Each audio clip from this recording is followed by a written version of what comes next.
surface, suspected drone activity was seen late night in Kunjwani in Ratnuchak area of Jammu. So, Pradeep, coming back to you on this as well, it's not like only on Sunday morning these drones dropped explosives. There were other drones spotted subsequently. So, are we now looking at a new kind of warfare that is unleashed with, like you said, new age, high-tech, low-cost devices? Yes, you're absolutely right. In fact, because earlier Pakistan had been using these drones to drop narcotics and arms and ammunition for quite some time. There had been intelligence input that these drones can be used to target security installation also. As we have seen that how Azerbaijan used these drones to target Armenian tanks, taking cue from them, these terror outfits along with Pakistan Army.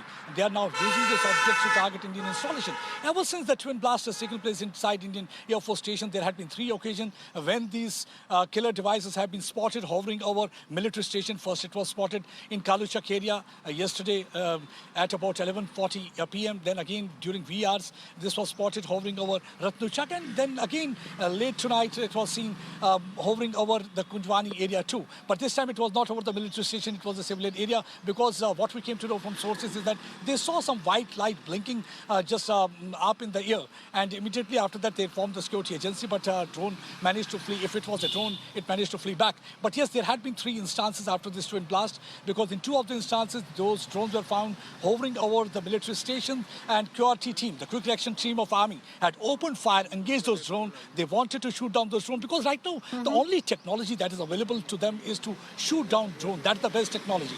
But drone managed to retreat from that area. They were not able to harm that drone. But yes, it's a big threat for them. Right now, the security agencies are on high alert. The security of all the security installation, right from Pathankot Air Base, where we saw that Jaish-e-Mohammed carried out attack 5 years back, has been beefed up. And other installations on the Jammu-Pathankot National Highway up to Kashmir Valley has been beefed up. Everybody has been informed that in case if they find any kind of a flying object hovering over sky, you have to shoot it down. And that is the clear-cut instruction being given to the man on ground, because they do not want to take any chance in this regard. But yes, they will be looking for some kind of an anti-drone technology and equipment, because there's a 3D radar system that can look after, even if the drone is flying low, even if it is small in size, they can detect them. Because normally what happens, the radar system creates radio waves. If anything that comes in the way of the radio waves, that creates a kind of echo sound that is being detected, and then finally it is amplified to find out what kind of object it is, because normally the birds also fly. So that is what actually is done. But if the normal radar system failed to detect any kind of small drones that are hovering over skies, so, and if they are flying low, then also it gets really very difficult to detect. That's what has been seen in this twin attack also.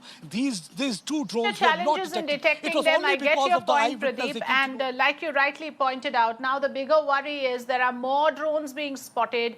There is a concerted effort to destabilize peace and, of course, to create a sense of alarm. Of course, security has been heightened across Jammu and also in the valley. Thanks for joining us with the latest inputs, Pradeep.